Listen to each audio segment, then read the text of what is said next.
Hi Kelly, welcome to your self-love reading, darling. Thank you very much for making this purchase. I'm excited to see what the cards have got to say for you.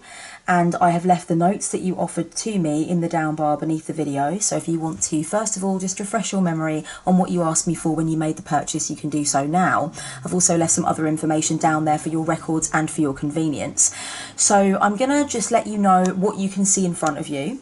First of all, I am working with the Waite Smith Tarot for you. It is my favourite 78 card standard tarot deck. I really enjoy using this, and I haven't used this one for a while because I like to mess around with different ones and explore new things, but it is definitely a firm favourite. It's the longest standing deck in my collection, and I figure for self-love readings it's one that really sort of speaks in straight sentences and gives a lot of advice, which is good.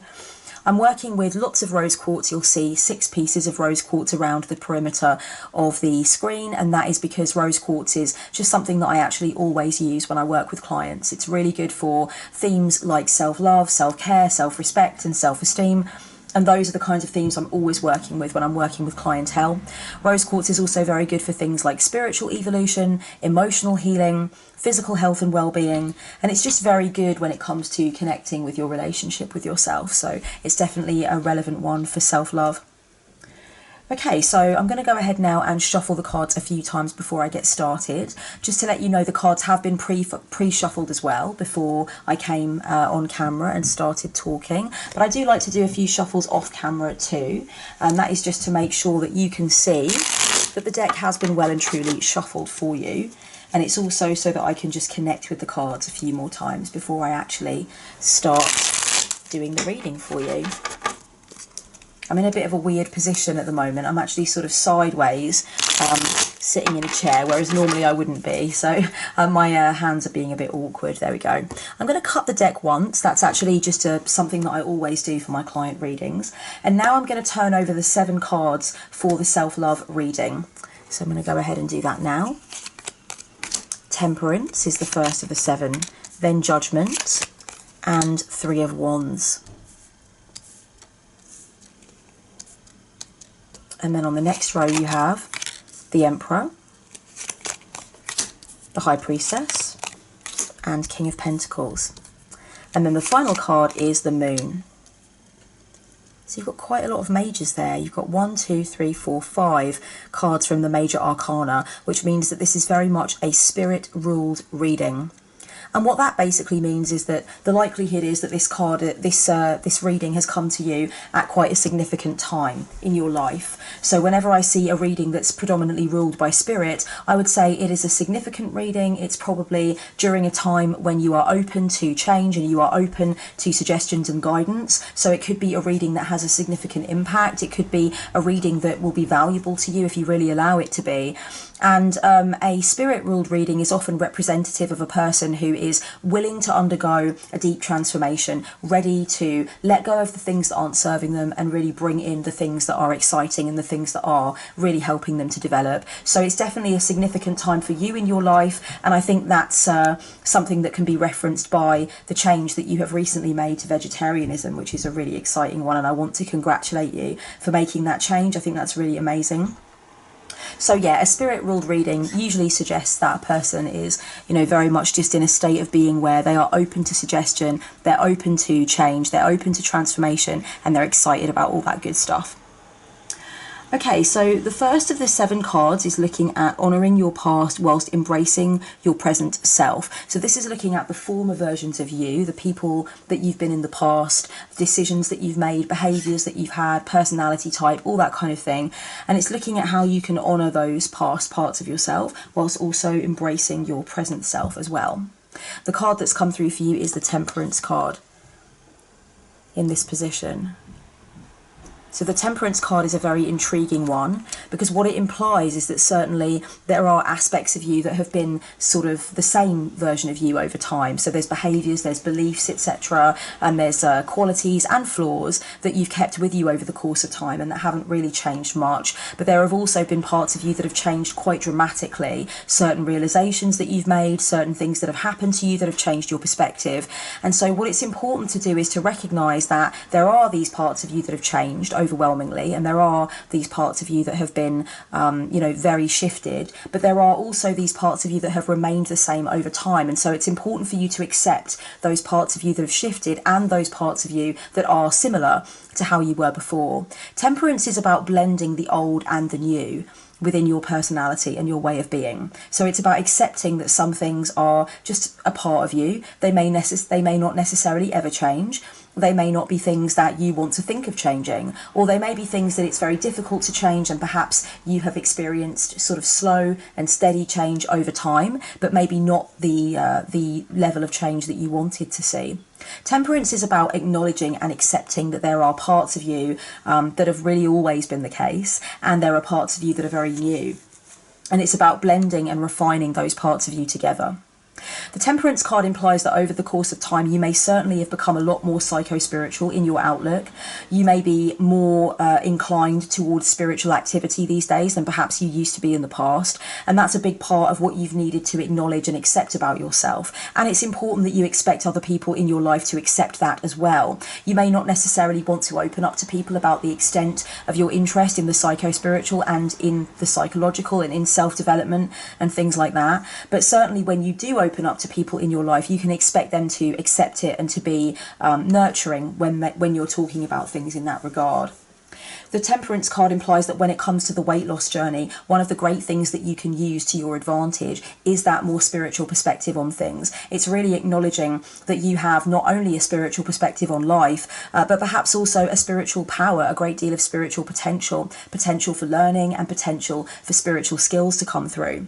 And you'll be able to use that along your weight loss journey as well. And I think that's something a lot of people overlook or forget about weight loss. They tend to think of it as just purely a physical thing, purely a biomedical need. And they tend to think about, of course, practical ways that they can lose the weight and maintain that weight loss. But I think what's overlooked a lot of the time is that we can have a spiritual stance when it comes to things like weight loss. And we can utilize our spiritual beliefs and our spiritual practices to help us with weight loss. So whatever you're doing in terms of spiritual practice and spiritual activity, you're probably going to want to be bringing that in to the weight loss journey. And not only will that inspire you to keep going consistently, but it will also likely really encourage you and really sort of through the difficult times where you may be struggling with weight loss or struggling with maintaining, having that spiritual aspect to your journey is going to really kind of inspire you to keep going. It will encourage you.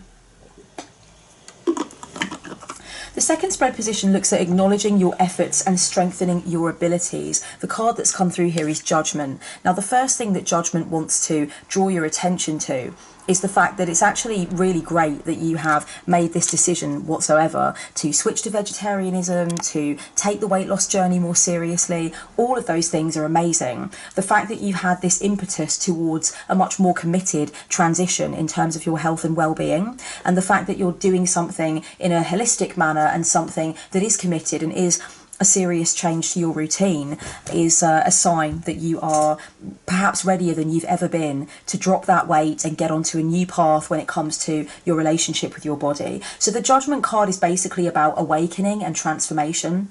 It's about the decision that one makes to live more consciously and to make changes that are going to have a lasting impact across many different aspects of a person's life journey. So the exciting thing about the Judgment card coming through is that the card is an acknowledgement of the efforts that you've already made. It's reminding you that you've actually done a great deal to get to the point where you've really made a firm, strong decision about your weight loss and about the desire that you have to be healthier and also to live more ethically. So first things first, it's important to acknowledge that. It's important to acknowledge that you've come to this incredible point on your journey where you've made such an incredible decision. And you've got that commitment behind it. So that's the first thing. Judgment is also, I think, in a broader sense, an acknowledgement of your willingness to see things differently, to change, to try new things, to develop yourself and to evolve. And the Judgment card implies that even though that's been scary to do at times, and it's led you down some scary avenues and perhaps led you to question things and led you to feel a bit lost at times, you have been willing to acknowledge the power of transformation, and you've been willing to let go of some of your old habits and belief systems so that you can let new habits and beliefs form and come through. So there's definitely something in there about bravery and courage. There's definitely something in there about your desire to allow change to overcome you for the better, even if it is scary. And let's face it, lots of people do stay in very uncomfortable situations for months or even years because they are scared of transitioning. They are fearful of the unknowns, and they would rather stay somewhere that is potentially uncomfortable or inauthentic rather than actually, go in there and bite the bullet and experience that change. And so the Judgment card implies that you have had to muster up a lot of courage in perhaps a few different areas of life when it comes to being brave enough to make changes, even though you are fearful of the unknowns. You're human, just like everybody, you are fearful of unknowns. But the Judgment card implies that there is a certain boldness and an empowerment that comes through within you. So it's almost like that when you need change, you need it. And even if it's going to be scary and even if it's going to be hard, you are willing to actually take a deep breath and drop into free fall and see where that change takes you. And that's something as well that is very very impressive about you, and you can congratulate yourself for that. The Judgment card implies that perhaps you have had to teach yourself a lot of new things when it comes to beliefs and your way of seeing the world. So in your childhood conditioning, in your upbringing, there may have been many messages that you picked up that were not healthy, or that were not ethical, or that really didn't fit right with your personality. And over the course of your adulthood, you've had to go through a lot of retraining your brain, retraining your heart, allowing your psyche to form in its own way rather than being consistently beholden to the messaging that you received as a child. That's something else that you can really acknowledge when it comes to your efforts and your abilities. You have had to basically reparent yourself along the way from time to time. And that's something that you can really look at and think, wow, I've done a lot of work to get myself to the point of being this very independent, free-thinking being who doesn't necessarily feel that they have to keep believing the things that they were brought up with. Actually, you may have done a great deal to kind of move away from some of the conditioning within your family or within society that you grew up with. And that's something really awesome about you that you can acknowledge. So now let's take a look at card number 3, developing more power and wielding it responsibly. The card that's come through here is 3 of Wands for the development and wielding of power. So 3 of Wands basically is a nod, in a way, to the message of the previous card in a sense. With the Judgment card, I mentioned that you are somebody that is courageous enough to dare yourself to change and dare yourself to see things differently, even if that might be hard at times. And I think 3 of Wands holds a similar message there. It's telling you basically to continue on with that willingness to learn and to develop and to evolve, because you have a lot of power in that. Whenever you are willing to open up to new things and to change and to accept that you might be able to adopt a shift in your perspective, that is when you tend to be at your most empowered, because you are believing that you are capable of evolving, you're capable of strengthening, you're capable of reassessing and readjusting. And that's a very powerful mental position to be in. And I think this is definitely a nod to your switch to vegetarianism, of course, because that is in itself a shifting of the perspective. It's a way in which you have decided that you are capable of seeing things differently. So perhaps it's important for you to go on like this for the rest of the year and beyond.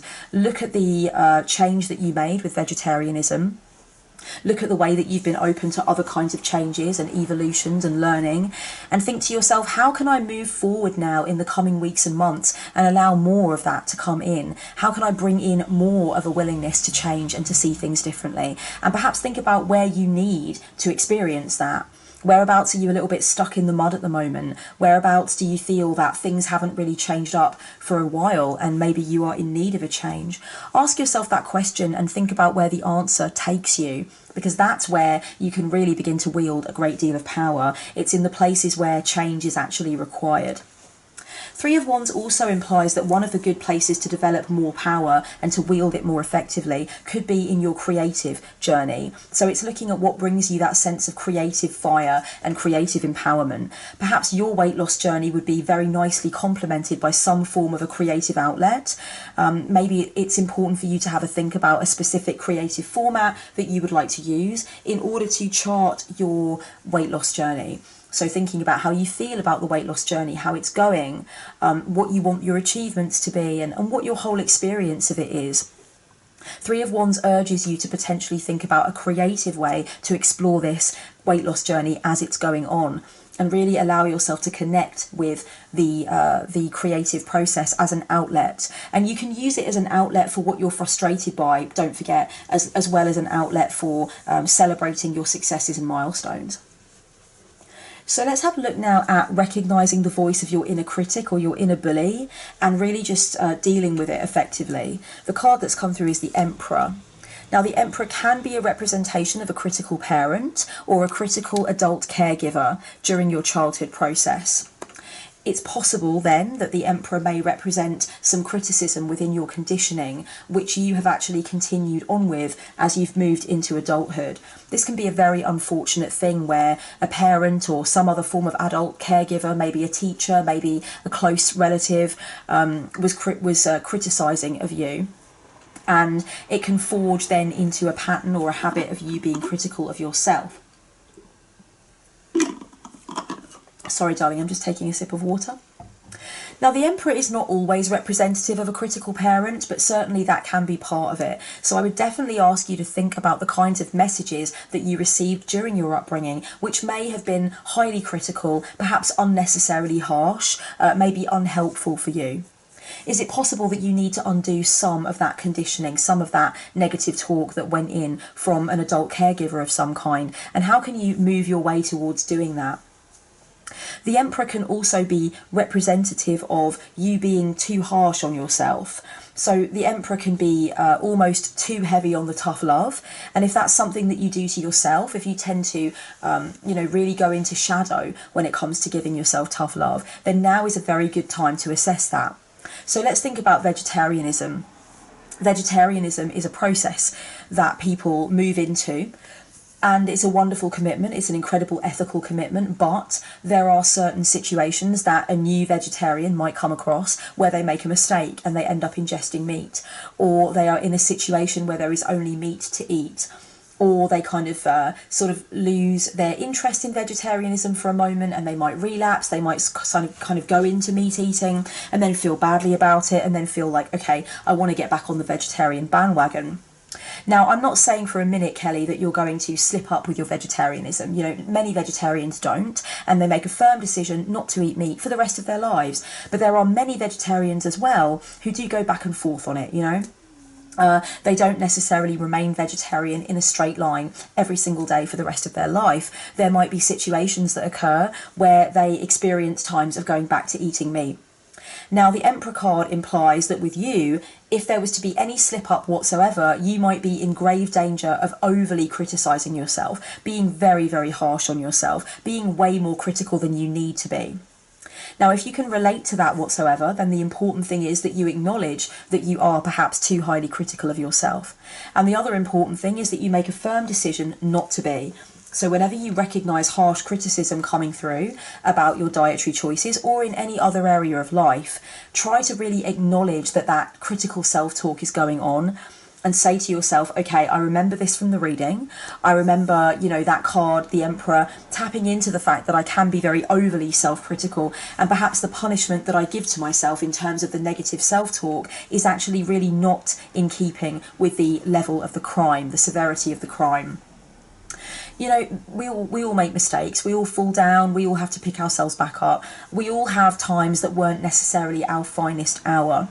But when we shower ourselves with negative self-talk, when we are very, very critical of our choices or our mistakes or slip-ups, then it can be even harder to get back on track and keep going towards our goals. So definitely keep that in mind. So card number 5 is looking at how your life could improve if you adopt a daily practice of self-love. And the card that's come through here is the High Priestess. The High Priestess is a really interesting one, Kelly, because what it's implying is that you have a great spiritual potential. You are somebody that actually has great spiritual gifts. You're somebody that has perhaps keen spiritual insight. And it's likely that a lot of your spiritual capabilities have not necessarily been revealed to you yet. So you may have some idea of some inherent spiritual ability, and you may also be working on some form of spiritual abilities through practicing or researching. But the likelihood is that actually the extent of your spiritual capability is very deep and it's very expansive. The High Priestess definitely implies that there is so much more to you in terms of spiritual strength and spiritual potential than perhaps you currently realise. So the suggestion with this card is that if you actually start to embrace a daily practice of self-love, you will become much more attuned with your spiritual abilities. The more that you love yourself, the more that you nurture yourself, the more that you will be nurturing that deep spiritual potential. So if there is a part of you that is more curious about this spiritual potential, if you would like to see it come through, if you are interested in seeing where it goes, then it might be important for you to see self-love as a kind of fuel for that spiritual potential. The High Priestess implies that when you love yourself more deeply, you will be able to connect with your spiritual potential more strongly. So let's have a look at the 6th card now, suggested regular self-love practices. The card that's come through here is King of Pentacles. King of Pentacles is the card that's come through. King of Pentacles definitely suggests a focus on the earthly matters. And I'm going to mention 2 in particular that I think might be useful for you. The first is a focus on the body. The body is your physical vessel. The element of earth, which is ruled by the King of Pentacles in tarot, is very concerned with the physicality, very concerned with the body, the flesh, the muscle, the bone, the breathing apparatus, the reproductive system, all of it. The earth element is very much connected to our little meat suits that we wear around everywhere. A lot of people that are spiritual in nature, whether consciously or unconsciously, have a difficult relationship with the body. They often don't feel that the physical realm is one that truly embraces and encaptures them properly. And they may feel that their body is almost cumbersome and they don't always feel like they belong in their body. More transcendental kinds of people tend to feel that the body might be an inconvenience or a distraction or something that they're not quite connected to.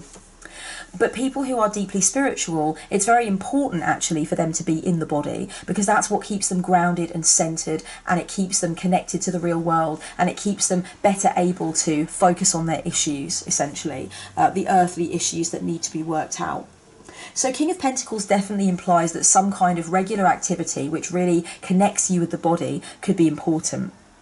Now, obviously, any kind of exercise is great for weight loss. Any kind of exercise is also amazing for self-esteem, and it's amazing for personal development.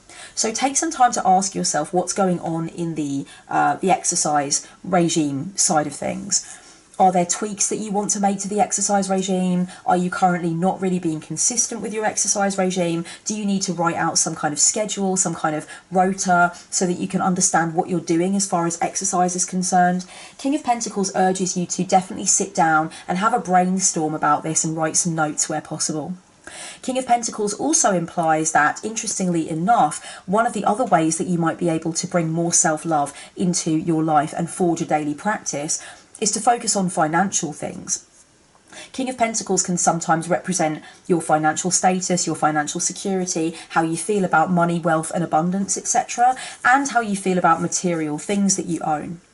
King of Pentacles is asking you if there's anything within that area that needs to have more attention paid to it. Is there any anxiety going on inside of you about that stuff? Any questions, any uncertainties, anything that you need to research, or any changes that you need to make? Don't forget that getting right with your money is getting right with yourself. There's nothing wrong with acknowledging that sometimes your money journey could be an important part of the self-love journey for you overall. The 7th card offers advice on how to keep going when dealing with self-doubt and self-loathing, and here the moon has come through. The moon is a representation of paranoia and insecurity at times. So the moon is definitely suggesting that whenever you come across self-doubt or self-loathing, it's important for you to really, really check the evidence that you have for the feelings that you're feeling about yourself. Insecurity, paranoia, delusions about oneself or about others, toxic comparison, self-sabotage and all that kind of thing could definitely forge a part of your difficulty when it comes to sustaining a self-loving practice. And the negative self-talk as well. Now, whenever you're comparing yourself negatively to someone else, engaging in negative self-talk, feeling insecure about your abilities, etc., the moon card is saying, ask yourself what kind of evidence you've got to support the thoughts and the feelings that you're having.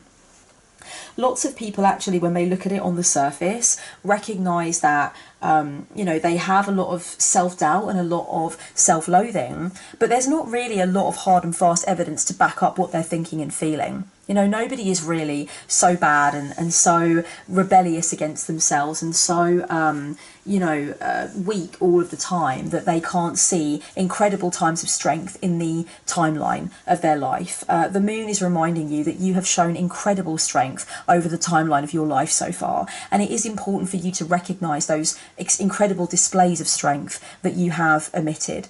The moon card can be about recognising that the thoughts you have in your mind about yourself don't bear much sort of weight. They are not really very connected to reality sometimes. We can be very, very sort of hyper about our self-loathing. So negative thoughts can be so much louder than positive thoughts. We can really exaggerate our mistakes. We can really beat ourselves up about something that was actually a very minor infraction. Ask yourself, whenever you're beating yourself up, whenever you're doubting yourself, are you actually coming from a rational, realistic place? Would it be a general consensus that you should treat yourself that badly or talk to yourself that meanly? Or is it the case that you are actually suffering a kind of delusion about yourself, where you're telling yourself that something is very, very wrong with you or you've done something terrible, but actually the punishment that you're doling out in your mind does not fit the crime, whatever the crime was?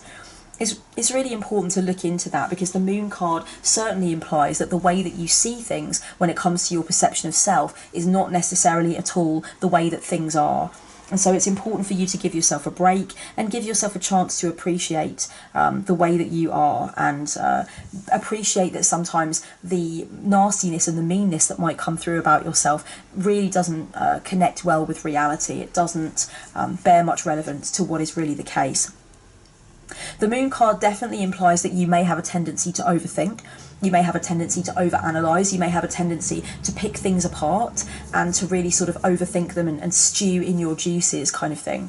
So the moon card reminds you to regularly decompress, regularly relax, regularly get your mind away from any thoughts that might be repetitive or obsessive, and make sure that you are getting enough spiritual, social and creative influence, and make sure that those things are there for you to soak your mind into. When it comes to things like your weight loss journey, vegetarianism, making changes to your diet and ethics, etc., it's not going to be a perfect path. And the moon card definitely reminds you of that as well. Whenever you have a slip up or have a day that's not so great, or you're not feeling confident about the journey, just remember that those blips and those peaks and troughs are supposed to happen for everybody. They're completely normal, and it does not mean that you are failing in your mission. Kelly, thank you so much for letting me do this reading for you. It was a very interesting one to do, and I hope that it was helpful. So much love and blessed be.